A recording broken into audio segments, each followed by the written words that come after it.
ഞങ്ങളോ ക്രൂശിക്കപ്പെട്ട ക്രിസ്തുവിനെ പ്രസംഗിക്കുന്നു. ദൈവ തിരുനാമത്തിന് മഹത്വം ഉണ്ടാകട്ടെ. യാക്കോബിൻ്റെ ലേഖനം 5-ാം അധ്യായം 10-11 വാക്യങ്ങൾ നമുക്ക് വായിക്കാം.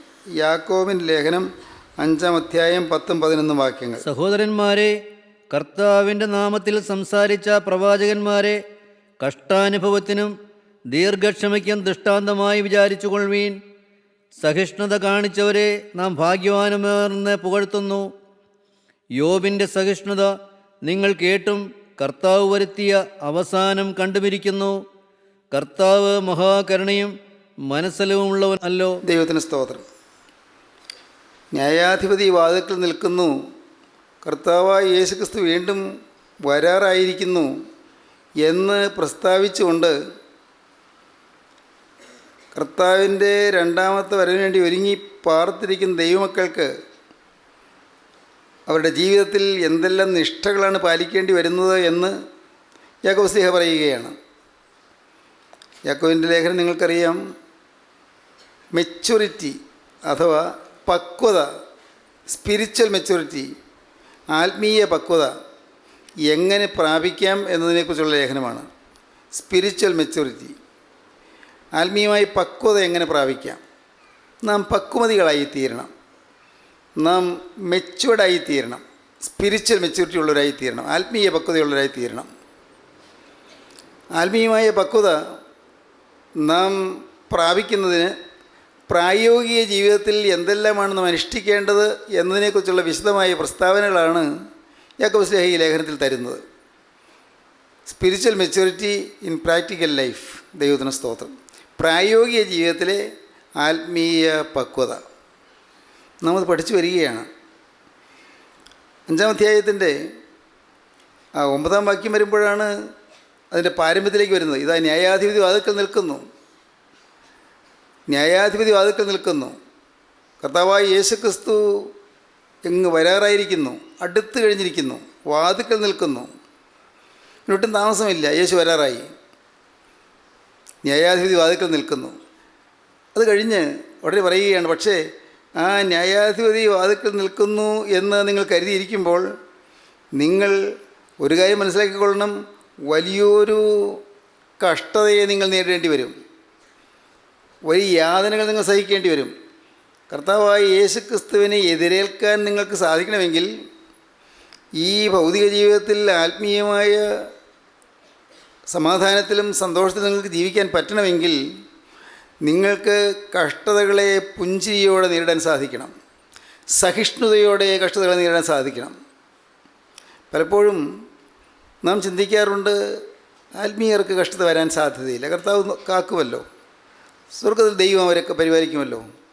ആത്മീയ ജീവിതം നയിക്കുന്നവർ, ഭക്തിജീവിതം നയിക്കുന്നവർക്ക് അവർക്ക് രോഗം വരികയില്ല, അവർക്ക് ദുരിതം വരികയില്ല, അവർക്ക് കഷ്ടപ്പാടുകൾ വരികയില്ല, അവർക്ക് ജീവിതത്തിൽ യാതനകൾ വരികയില്ല എന്നൊക്കെയാണ് ഒരു ധാരണ നമുക്കുള്ളത്.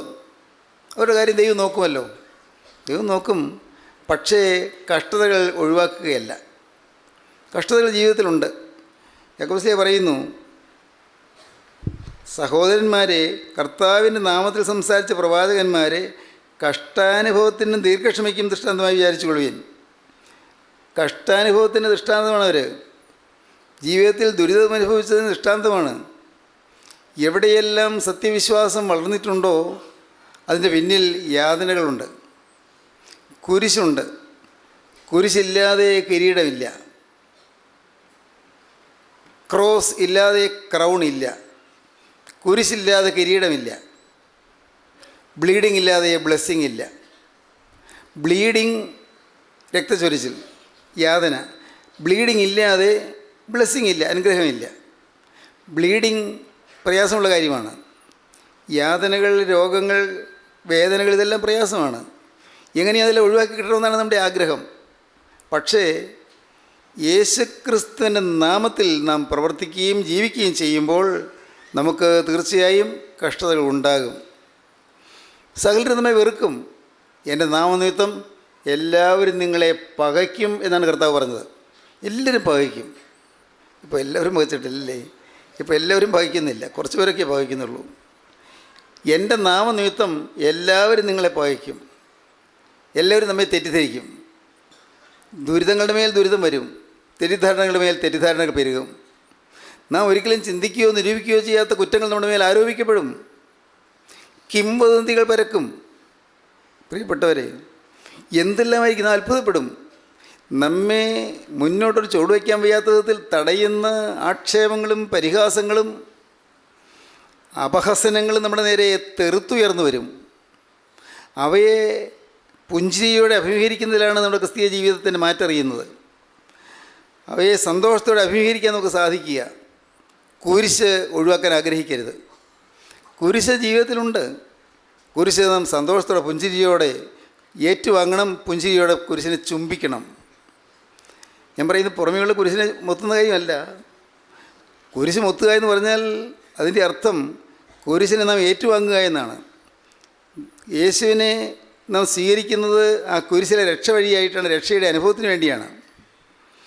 യേശു ക്രിസ്തു അനുഭവിച്ചതുള്ളതായി യാതനയും വേദനയും ഒറ്റപ്പെടുത്തലും ഈ ലോകത്ത് വേറെ ആരും അനുഭവിച്ചിട്ടില്ല.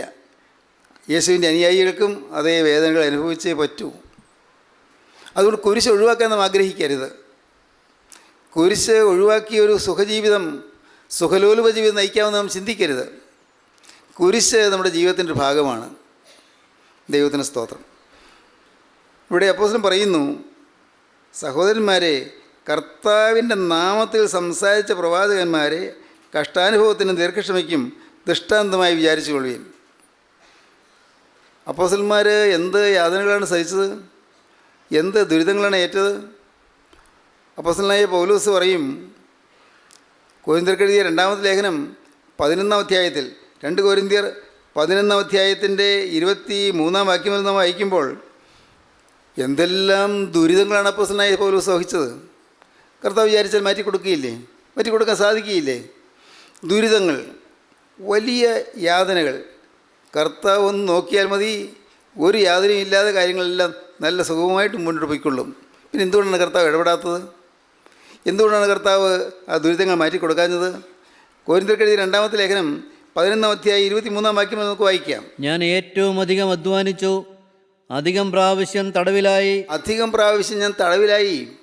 അനവധി അടികൊണ്ടു. അനവധി അടികൊണ്ടു. പലപ്പോഴും പ്രാണഭയത്തിലായി. പലപ്പോഴും ഞാൻ പ്രാണഭയത്തിലായി. യഹൂദരാൽ ഞാൻ ഒന്നുകുറയെ 40 അടി 5 വട്ടം കൊണ്ടു. യഹൂദന്മാരുടെ അടുക്കൽ ചെന്ന് അവരാൽ ഒന്ന് കുറയെ 40 അടി, 39 അടി അടിച്ചാൽ നിർത്തും. കാരണം 40 അടി അടിച്ചാൽ പിന്നെ അടിക്കാൻ പാടില്ല. അതുകൊണ്ട് 39 അടി അടിച്ച് നിൽക്കും. പിന്നെ കുറെ കഴിഞ്ഞിട്ട് വീണ്ടും ഒന്നും തുടങ്ങും. ഒന്ന് കുറയെ 40 അടി 5 വട്ടം കൊണ്ടു. പിന്നെ 3 വട്ടം കോലിനാലടി കൊണ്ടു. 3 വട്ടം കോലിനാലടി കൊണ്ടു. ഒരിക്കൽ കല്ലേറ് കൊണ്ടു. ഒരിക്കൽ കല്ലേറ് കൊണ്ടു. 3 വട്ടം കപ്പൽ ഛേദത്തിലകപ്പെട്ടു. 3 വട്ടം കപ്പൽ ഛേദത്തിലകപ്പെട്ടു. ഒരു രാപ്പകൽ വെള്ളത്തിൽ കഴിച്ചു. ഒരു രാവും പകലും വെള്ളത്തിൽ കഴിച്ചു. ഞാൻ പലപ്പോഴും യാത്ര ചെയ്തു. ഞാൻ പലപ്പോഴും യാത്ര ചെയ്തു. നദികളിലെ ആപത്ത്. നദികളിലെ ആപത്ത്. കള്ളന്മാരാലുള്ള ആപത്ത്. ആപത്ത്. സ്വജനത്താലുള്ള ആപത്ത്. ജനത്താലുള്ള ആപത്ത്. ജാതികളാലുള്ള ആപത്ത്. ജാതികളാലുള്ള ആപത്ത്. പട്ടണത്തിലെ ആപത്ത്. പട്ടണത്തിലെ ആപത്ത്. കാട്ടിലെ ആപത്ത്. കാട്ടിലെ ആപത്ത്. കടലിലെ ആപത്ത്. കടലിലെ ആപത്ത്. കള്ള സഹോദരന്മാരാലുള്ള ആപത്ത്. കള്ള സഹോദരന്മാരാലുള്ള ആപത്ത്. അധ്വാനം. പ്രയാസം. പലവട്ടം ഉറക്കിളപ്പ്. പൈദാഹം. പലവട്ടം പട്ടിണി. ശീതം. ശീതം.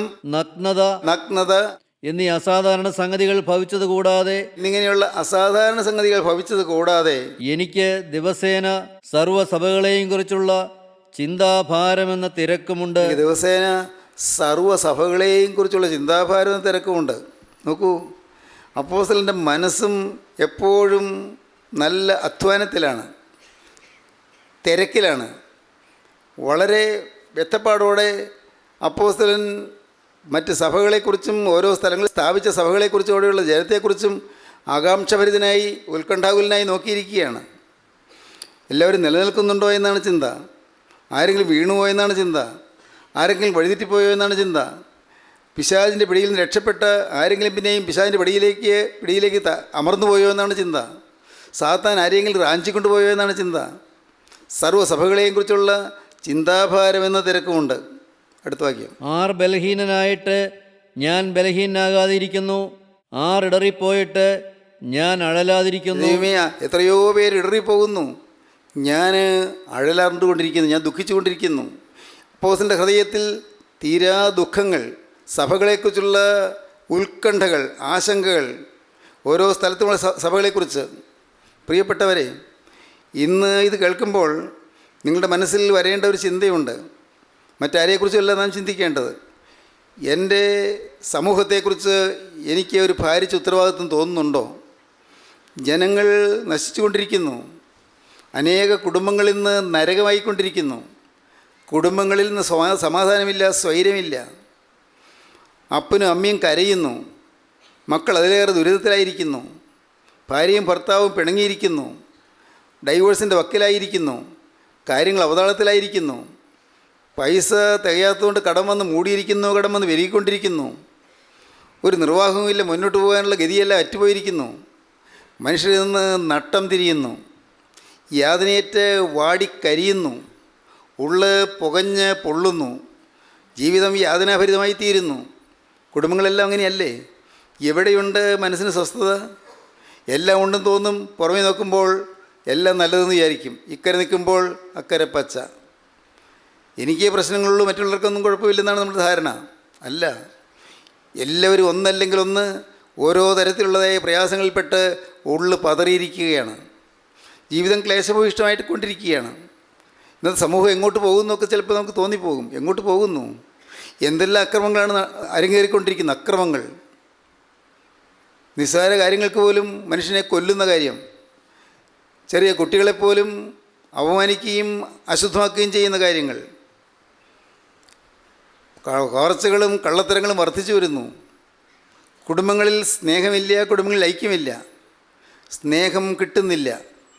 സ്നേഹത്തിന് വേണ്ടി ദാഹിക്കുന്നു, സ്നേഹത്തിന് വേണ്ടി കൊതിക്കുന്നു, പക്ഷേ സ്നേഹം കിട്ടുന്നില്ല. തകർന്ന തലമുറ. ദൈവത്തിന് സ്തോത്രം. അപ്പോസ്തല സർവ്വസഭകളെക്കുറിച്ചുള്ള ചിന്താഭാരം എന്ന തിരക്കുമുണ്ട്. ചിന്താഭാരം, ആകുല ചിന്തകൾ സഭകളെക്കുറിച്ചാണ്, മറ്റുള്ളവരെക്കുറിച്ചാണ്. ഇന്ന് നിങ്ങളൊന്ന് കണ്ണു തുറന്നാൽ, ആന്തരികണ്ണും തുറന്നാൽ നിങ്ങളുടെ ഉള്ള് പതറും. നിങ്ങളുടെ ഉള്ള് ദുഃഖം കൊണ്ട് വിറയൽ പൂണ്ട് നിങ്ങൾ എൻ്റെ കർത്താവേ എന്ന് വിളിച്ചു പോകും. ദുഃഖം കൊണ്ട് വിരളി കൊണ്ടുപോകും. എന്താ കാരണം? ലോകത്തിൽ നിങ്ങൾ കാണുന്നവരെല്ലാം ദുഃഖത്തിലാണ്. എല്ലാവരും ദുരിതത്തിലാണ്. എല്ലാ കുടുംബങ്ങളിലും അലോസരമാണ്. അപൂർവം കുടുംബങ്ങളിൽ, യേശു വസിക്കുന്ന കുടുംബങ്ങളിൽ മാത്രമുണ്ട് സ്വസ്ഥത. യേശു വസിക്കുന്ന ഹൃദയങ്ങളിൽ മാത്രമുണ്ട് സ്വസ്ഥത. യേശു വസിക്കുന്ന കുടുംബങ്ങൾ, യേശു നിയന്ത്രിക്കുന്ന കുടുംബങ്ങൾ, യേശു നിയന്ത്രിക്കുന്ന ഭാര്യാഭർത്താക്കന്മാർ, യേശു നിയന്ത്രിക്കുന്ന മാതാപിതാക്കളും മക്കളും, അങ്ങനെ യേശുവിൻ്റെ നിയന്ത്രണത്തിലുള്ള കുടുംബങ്ങളിൽ മാത്രമേ സമാധാനമുള്ളൂ. ഇല്ലെങ്കിൽ അസ്വസ്ഥതയാണ്, മുഴുവൻ അസ്വസ്ഥത. ദൈവത്തിന് സ്തോത്രം. പ്രിയപ്പെട്ടവരെ, അപ്പോസ്തലനായ പൗലോസിന് യാതനകൾ ഏറെ ഏൽക്കേണ്ടി വന്നു, ദുരിതങ്ങൾ ഏറെ ഏൽക്കേണ്ടി വന്നു. അപ്പോസ്തലനായ പൗലോസിന് മാത്രമല്ല, നമുക്കറിയാം, മത്തായിയുടെ സുവിശേഷം 5-ാം അധ്യായം 10-ാം വാക്യത്തിൽ കർത്താവ് മുൻകൂട്ടി പറഞ്ഞിട്ടുണ്ട്, നിങ്ങൾക്ക് കഷ്ടം അനുഭവിക്കേണ്ടി വരുമെന്ന് വ്യക്തമായി പറഞ്ഞിട്ടുണ്ട്. മത്തായി 5-ന്റെ 10-ാം വാക്യം വായിക്കാം. നീതി നിമിത്തം ഉപദ്രവിക്കപ്പെടുന്നവർ ഭാഗ്യവാന്മാർ. നീതി നിമിത്തം ഉപദ്രവിക്കപ്പെടുന്നവർ ഭാഗ്യവാന്മാർ. നീതി നിമിത്തം ഉപദ്രവം ഏൽക്കേണ്ടി വരും. ഭാഗ്യമാണത്. നീതി നിമിത്തം, നല്ല നീതിയോടെ ജീവിക്കാൻ നിങ്ങൾ ആഗ്രഹിക്കുന്ന പോലെ നിങ്ങൾക്ക് ഉപദ്രവം നേരിടും. നിങ്ങൾ വിശുദ്ധിയോടെ ജീവിക്കാൻ ആഗ്രഹിക്കുമ്പോൾ നിങ്ങൾക്ക് ഉപദ്രവങ്ങൾ നേരിടും. തെറ്റിദ്ധരിക്കും, ആളുകൾ തെറ്റിദ്ധരിക്കും. എന്തോ ഒരു ലാക്കുണ്ട്, എന്തെങ്കിലും ഒരു ഉദ്ദേശമുണ്ട് എന്ന് ആളുകൾ വിചാരിക്കും. ഭൗതികമായ എന്തോ ലാക്കുണ്ട്, എന്തോ പൈസ ലാഭിക്കാനാണ്. ഈ ആത്മീയമൊക്കെ പറഞ്ഞു നടക്കുന്നതിന് വേണ്ടിയാണ്. ആത്മീയം പറയുന്നതും പ്രസംഗിക്കുന്നതൊക്കെ പൈസ ഉണ്ടാക്കാനാണല്ലോ. മനുഷ്യൻ പിന്നെ പൈസയ്ക്ക് വേണ്ടിയല്ല, അതിന് എന്തിനാണ് പ്രവർത്തിക്കുന്നത് എന്നൊക്കെ ആളുകൾ ചിന്തിക്കും. ദൈവത്തിന് സ്തോത്രം. മനുഷ്യരങ്ങനെ ചിന്തിച്ചു പോകുന്നതിൽ അത്ഭുതമില്ല. ഇന്ന് പൈസയ്ക്ക് വേണ്ടിയുള്ള അരങ്ങേറ്റങ്ങളാണ് എല്ലായിടത്തും. രൂപ ഉണ്ടാക്കാനുള്ള ബന്ധപ്പാടുകൾ. രൂപ വേണ്ടെന്നല്ല ഞാൻ പറയുന്നത്. രൂപ ഉണ്ടെങ്കിലല്ലേ ഏതെങ്കിലും നല്ല കാര്യങ്ങളൊക്കെ ചെയ്യാൻ പറ്റൂ. പക്ഷേ രൂപയ്ക്ക് വേണ്ടിയുള്ള പരക്കം പാച്ചിലാണ്. എല്ലായിടത്തും നോക്കിയാൽ കാണാം പൈസയ്ക്ക് വേണ്ടിയുള്ള പരക്കം പാച്ചിൽ. അതുകൊണ്ട് സുവിശേഷ വിലയിൽ പോലും ഈ പൈസ കടന്നുകൂടിയിരിക്കുകയാണ്. സുവിശേഷ വിലയിൽ പോലും അത്ഭുതങ്ങളും ചില അടയാളങ്ങളെല്ലാം കാണിച്ച്, മായാജാലങ്ങൾ കാണിച്ച്, ഇന്ദ്രജാലങ്ങൾ കാണിച്ച് പാവപ്പെട്ട മനുഷ്യരെ മയക്കുകയാണ്. ക്ഷമിക്കണം, സുവിശേഷകന്മാർ ബലഹീന മനസാക്ഷിയുള്ള സാധുക്കളായ ആളുകളെ വഞ്ചിക്കുകയാണ്, ചതിക്കുകയാണ്, കബളിപ്പിക്കുകയാണ്. ചില ഒച്ചപ്പാടുകളും ബഹളങ്ങളും ഉണ്ടാക്കിയതോ ഇന്ദ്രജാലങ്ങളോ മഹേന്ദ്രജാലങ്ങളോ കാണിച്ച് ചില മന്ത്രവിദ്യകൾ കാണിക്കുന്നത് പോലെ തള്ളി വീഴിക്കുക, ഊതി വീഴിക്കുക, പിടിച്ചു വീഴിക്കുക തുടങ്ങിയുള്ള അനേകം കാര്യങ്ങൾ നടത്തി പാവപ്പെട്ടവനെ കബളിപ്പിച്ചുകൊണ്ടിരിക്കുന്നു, പൈസ ഉണ്ടാക്കിക്കൊണ്ടിരിക്കുന്നു. ദൈവത്തിന് സ്തോത്രം. പ്രിയപ്പെട്ടവരെ, ഞാനിത് ആവർത്തിച്ച് പറയുന്നതിന് കാരണമുണ്ട്. ഇന്ന് സുവിശേഷം ഇന്ന് ഒരു വിൽപ്പന ചരക്കായി മാറിയിരിക്കുന്നു. സുവിശേഷം വിൽപ്പന ചരക്കായി മാറിയിരിക്കുന്നു. പാടില്ല. സുവിശേഷത്തെ വാണിഭശാലിയാക്കരുത്. ഇത് കച്ചവട ചരക്കാക്കാനുള്ളതല്ല സുവിശേഷം. സുവിശേഷം വാരി വിതറി കൊടുക്കാനുള്ളതാണ്. സുവിശേഷം പാപിയുടെ വീണ്ടെടുപ്പിന് വേണ്ടിയുള്ളതാണ്. സുവിശേഷം പാപിയുടെ രക്ഷയ്ക്ക് വേണ്ടിയുള്ളതാണ്. പാപിയെ പാവത്തിൽ നിന്നും കരയേറ്റി സമാധാനത്തിൻ്റെ വഴിയിലൂടെ നയിക്കാനുള്ളതാണ്. വെറുക്കൂത്തുകളുടെ പിറകെ പോകുന്ന മനുഷ്യൻ, തിന്മയുടെ അന്ധകാര ശക്തിക്ക് അടിമപ്പെട്ടു പോകുന്ന മനുഷ്യൻ, അവൻ നന്മയിലേക്ക് തിരിയാനുള്ളതാണ് സുവിശേഷം. അത് പൈസയ്ക്ക് വിൽക്കാനോ വാങ്ങാനോ ഉള്ളതല്ല. ദൈവത്തിന് സ്തോത്രം. ദൈവത്തിൻ്റെ വലിയ നാമം മഹത്വപ്പെടട്ടെ. സ്തോത്രം. സഹോദരങ്ങളെ, കർത്താവ് പറഞ്ഞു, മാത്രമല്ല സ്തേഫാനോസ് പറഞ്ഞ പ്രസംഗം അപ്പോസ്തലപ്രവൃത്തി 7-ാം അധ്യായത്തിൽ കാണാം. 7-ാം അധ്യായം 52-ാം വാക്യത്തിൽ സ്തേഫാനോസ് പറഞ്ഞു, കഷ്ടത നമുക്ക് അവകാശമാണ് എന്ന്, കഷ്ടത നമുക്ക് കൂടിയേ കഴിയുമെന്ന് സ്തേഫാനോസ് പറഞ്ഞു. അപ്പോസ്തലപ്രവൃത്തി 7:52. പ്രവാചകന്മാരിൽ ഏവനെ നിങ്ങളുടെ പിതാക്കന്മാർ ഉപദ്രവിക്കാതിരുന്നിട്ടുള്ളൂ? തുറന്ന് ചോദിക്കുകയാണ്. പൂർവികന്മാരായ നിങ്ങൾ പിതാക്കന്മാർ വിശുദ്ധന്മാരെ ഉപദ്രവിക്കാതിരുന്നിട്ടുണ്ടോ? ഉണ്ട്. എല്ലാവരെയും ഉപദ്രവിച്ചിട്ടുണ്ട്. വിശുദ്ധന്മാരെ ഉപദ്രവിച്ചിട്ടുണ്ട്. നിങ്ങളുടെ പിതാക്കന്മാർ പ്രവാചകന്മാരിൽ ഉപദ്രവിക്കാതിരുന്നവരാരുണ്ട്? പിതാക്കന്മാരുടെ കാലത്ത് പ്രവാചകന്മാരെ ഉപദ്രവിച്ച ചരിത്രമേ ഉള്ളൂ. പ്രവാചകന്മാരെ ഉപദ്രവിച്ചിരുന്നു. ദൈവമക്കളെ ഉപദ്രവിച്ചിരുന്നു. സത്യം പറയുന്ന പ്രവാചകന്മാർ പീഡ നേരിട്ടിരുന്നു. യിരെമ്യാ പ്രവാചകനെ സത്യം പറഞ്ഞു എന്നുള്ളതുകൊണ്ട് യിരെമ്യാ പ്രവാചകനെ പട്ടിണിക്കിട്ടു. അങ്ങ് ഒരു പൊട്ടക്കിണറ്റിലേക്ക് തള്ളിയിട്ടു. അവിടെ ആഹാരം കൊടുക്കാതെ ഇട്ടിരുന്നു. അതിനുശേഷം അവിടെ നിന്ന് കയറ്റിയിട്ട് കാവൽപ്പുരമുറ്റത്ത് ഒരു ഭാഗത്ത് വീട്ടുകിടങ്കിലാക്കി ഭക്ഷണം കൊടുത്തില്ല. എന്താ പ്രവാചകൻ ചെയ്ത് തെറ്റ്? നേരിട്ട് കിട്ടിയ അരുളപ്പാട് ജനത്തോട് അറിയിച്ചു, മാറ്റം കൊടുത്ത് അറിയിച്ചു. യിരെമ്യാ പ്രവാചകൻ എന്താ പറഞ്ഞത്? കരഞ്ഞുകൊണ്ടാണ് പറഞ്ഞത്, രാജാവേ, അങ്ങയുടെ നാട് മുടിയാൻ പോകുന്നു, ഈ നാട് തകരാൻ പോകുന്നു, ഈ നാട്ടിൽ നിന്ന് ജനങ്ങളെ പലരെയും നെബൂഖദ്നേസർ രാജാവ് ബാബിലോണിയയിലേക്ക് പിടിച്ചു കൊണ്ടുപോകാൻ പോകുന്നു. മാത്രമല്ല, സിദ്ക്കിയാ രാജാവേ, അങ്ങയുടെ കണ്ണ് രണ്ടും ചൂഴ്ന്നെടുത്ത് അങ്ങയെ പൊട്ടക്കണ്ണനാക്കി തീർക്കാൻ നെബൂഖദ്നേസർ രാജാവ് പരിപാടിയിട്ടിരിക്കുന്നു. ഇതെല്ലാം കേട്ടിട്ടും ഒരു മാറ്റവും വന്നില്ല. ഈ യിരെമ്യാവ് രാജാവിനെതിരായി പ്രസംഗിക്കുന്നു എന്നാണ് പറഞ്ഞത്. രാജാവിനെതിരായി പ്രസംഗിക്കുന്നു. എതിരായി പ്രസംഗിച്ചതല്ല, സത്യം പറഞ്ഞതാണ്. ദൈവത്തിന് സ്തോത്രം. സഹോദരങ്ങളെ, നമുക്കൊരു കാര്യം ചെയ്യാം. It is better to light a candle than to curse the darkness. It is better to light a candle than to curse the darkness. ഇരുട്ടിനെ ശപിക്കുന്നതിനേക്കാൾ ഒരു ചെറുതിരിയെങ്കിലും കത്തിക്കാൻ നോക്കാം. ഒരു ചെറുതിരിയെങ്കിലും കത്തിക്കാം. മിന്നാമിനങ്ങ് അതിൻ്റെ ഒരു ഇറ്റ് വെളിച്ചം കൊണ്ട് പറന്ന് നടക്കുന്നത് പോലെ ഒരിറ്റ് വെളിച്ചം കൊണ്ട് നമുക്ക് പറന്ന് നടക്കാം. ഒരു ചെറിയ ചുറ്റുവട്ടം, അധികമൊന്നും സാധിക്കില്ല. ചെറിയൊരു ചുറ്റുവട്ടം, അതിനപ്പുറത്തേക്ക് പോകാനൊന്നും നമുക്ക് കെൽപ്പില്ല. വളരെ ചെറിയൊരു ചുറ്റുവട്ടത്തിൽ നമുക്ക് കർത്താവിൻ്റെ വേല ചെയ്യാം. വലിയ പീഡകൾ വരാനിരിക്കുന്നു, വലിയ കഷ്ടതകൾ വരാനിരിക്കുന്നു. അപ്പോസ്തലനായ പൗലോസ് പറഞ്ഞ വാക്കുകൾ കേൾക്കാം. പത്രോസിൻ്റെ 1-ാമത്തെ ലേഖനം 2-ാം അധ്യായം 19, 20, 21 വാക്യങ്ങൾ വായിക്കാം. ഒരുത്തൻ ദൈവത്തെക്കുറിച്ചുള്ള മനോബോധം നിമിത്തം അന്യായമായി കഷ്ടവും ദുഃഖവും സഹിച്ചാൽ അത് പ്രസാദമാകുന്നു. നിങ്ങൾ കുറ്റം ചെയ്തിട്ട് അടികൊള്ളുന്നത് സഹിച്ചാൽ എന്ത് യശസ്സുള്ളൂ? കുറ്റം ചെയ്തിട്ട് അടികൊള്ളുന്നത് സഹിച്ചാൽ എന്താ? അതിൽ പേരെന്താ ഉള്ളത്? അതിൽ ക്രെഡിറ്റ് എന്താ ഉള്ളത്? ഒരു പ്രയോജനമില്ലല്ലോ. കുറ്റം ചെയ്തിട്ട് അടികൊള്ളുന്നത്, അവിടെ ക്രെഡിറ്റ് ഇല്ല. എന്നാൽ കുറ്റം ചെയ്യാതെ ശിക്ഷ ഏൽക്കുന്നു. കുറ്റം ചെയ്യുന്നില്ല, പക്ഷേ ശിക്ഷ ഏൽക്കുന്നു. കുറ്റം ചെയ്തു എന്ന് ഭാവിച്ച് ശിക്ഷിക്കുന്നു. അതാണ് വലിയ അനർത്ഥം, വലിയ അനാശം. നിങ്ങൾ കുറ്റം ചെയ്തിട്ട് അടികൊള്ളുന്നത് സഹിച്ചാൽ എന്ത് യശസ്സുള്ളൂ? അല്ല, നന്മ ചെയ്തിട്ട് കഷ്ടം സഹിച്ചാൽ അത് ദൈവത്തിന് പ്രസാദം. നന്മ ചെയ്തിട്ട് കഷ്ടം സഹിച്ചാൽ അത് ദൈവത്തിന് പ്രസാദം. നന്മ ചെയ്തിട്ട് കഷ്ടം സഹിക്കണം. ദൈവത്തിന് സ്തോത്രം. അപ്പോസ്തലനായ പൗലോസ് കഷ്ടതയെക്കുറിച്ച് പറയുമ്പോൾ റോമർക്ക് എഴുതിയ ലേഖനം 5-ാം അധ്യായത്തിൽ പറയും. റോമർക്ക് എഴുതിയ ലേഖനം 5-ാം അധ്യായത്തിൽ അപ്പോസ്തലൻ 3-ാമത്തെ വാക്യം മുതൽ പറയും. വായിക്കാം. അതുതന്നെയല്ല, കഷ്ടത സഹിഷ്ണുതയെയും സഹിഷ്ണുത സിദ്ധതയെയും സിദ്ധത പ്രത്യാശയെയും ഉളവാക്കുന്നുവെന്നറിഞ്ഞ് നാം കഷ്ടങ്ങളിലും പ്രശംസിക്കുന്നു. കഷ്ടത സഹിഷ്ണുതയെ ഉളവാക്കുന്നു, സഹിക്കാനുള്ള മനസ്സ്. സഹിഷ്ണുത സിദ്ധതയെ ഉളവാക്കുന്നു. സിദ്ധത എന്താണ്? സിദ്ധത വിശുദ്ധി സിദ്ധതയെ ഉളവാക്കുന്നു. സിദ്ധത പ്രത്യാശയെ ഉളവാക്കുന്നു. ആത്മീയ വളർച്ചയാണ്. കഷ്ടതയിലാണ് തുടക്കം. കഷ്ടത സഹിഷ്ണുതയെയും, സഹിഷ്ണുത സിദ്ധതയെയും, സിദ്ധത പ്രത്യാശയെ ഉളവാക്കുന്നു. സിദ്ധന്മാർ പോയ വഴിയിൽ കൂടി നമുക്കും പോകണം. വിശുദ്ധന്മാർ പോയ വഴി. യാതന സഹിച്ച് കഷ്ടതയേറ്റ് അവർ മടി കൂടാതെ, ചാഞ്ചല്യം കൂടാതെ, മനസ്സിൽ യാതൊരു സംശയവും കൂടാതെ യേശുക്രിസ്തുവിൻ്റെ നാമത്തിൽ കഷ്ടത സഹിച്ചുകൊണ്ട് അവർ മുന്നോട്ട് പോയി. അതുകൊണ്ടാണ് പിതാക്കന്മാർ നമുക്ക് പാടാൻ തന്നിരിക്കുന്നത് പ്രഭാത നമസ്കാരത്തിൽ, കർത്താവേ നിൻ സുവിശേഷത്തിൽ പാരമിടുങ്ങിയ പാതകളിൽ സിദ്ധന്മാരുടെ കാൽപ്പാടിൽ തെറ്റാതെന്നെ നയിക്കണമേ. സിദ്ധന്മാരുടെ കാൽപ്പാടിൽ തെറ്റാതെന്നെ നയിക്കണമേ. ഐഹിക നേട്ടത്തിനു പകരം നിന്നെ സമ്പാദിപ്പാനും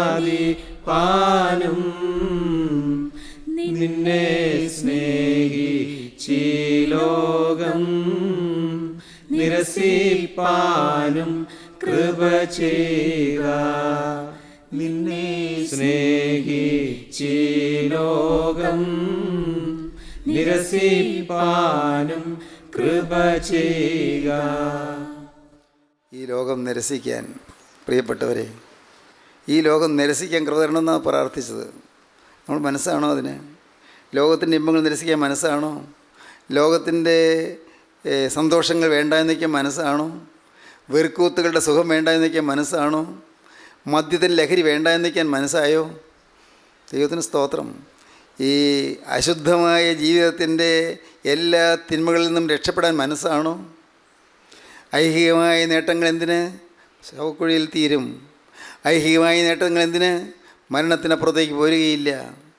മരണത്തിൻ്റെ അതിരിങ്കൽ എല്ലാം നിലയ്ക്കും. എന്തെല്ലാം നേടിയാലും അവിടെ നിലയ്ക്കും. ഐഹികമായ നേട്ടങ്ങളെല്ലാം തീരും. എന്തെല്ലാം നേടിയവരില്ലേ? വീരന്മാരില്ലേ? എവിടെ? അവരൊക്കെ എവിടെ? ദൈവത്തിന് സ്തോത്രം. നമുക്ക് സമർപ്പിക്കാം, നമുക്ക് പ്രാർത്ഥിക്കാം, ഒരുമിച്ച് പ്രാർത്ഥിക്കാം. സ്നേഹവാനെ, മഹാപരിശുദ്ധനായ ഞങ്ങളുടെ സ്വർഗീയ പിതാവേ, ഈ മനോഹരമായ സമയത്തിനായി ഞങ്ങൾ നിന്നെ സ്തുതിക്കുന്നു. തിരുവചനങ്ങൾക്കായി ഞങ്ങൾ നിന്നെ സ്തുതിക്കുന്നു. അവിടുത്തെ അത്ഭുത സാന്നിധ്യം ഞങ്ങൾക്ക് തരുന്നതിനായി ഞങ്ങൾ നിന്നെ സ്തുതിക്കുന്നു. എല്ലാവരെയും അനുഗ്രഹിക്കണമേ, എല്ലാവരെയും കൃപയിൽ കാക്കണമേ, കൃപയിൽ പൊതിയണമേ. അവിടെ രണ്ടാമത്തവർ വേണ്ടി എല്ലാവരെയും ഒരുക്കണമേ. യേശു ക്രിസ്തുവിൻ്റെ രാജകീയ നാമത്തിൽ പ്രാർത്ഥിക്കുന്നവരോട് കേൾക്കണം പിതാവേ. ആമീൻ. ഹല്ലേലൂയ.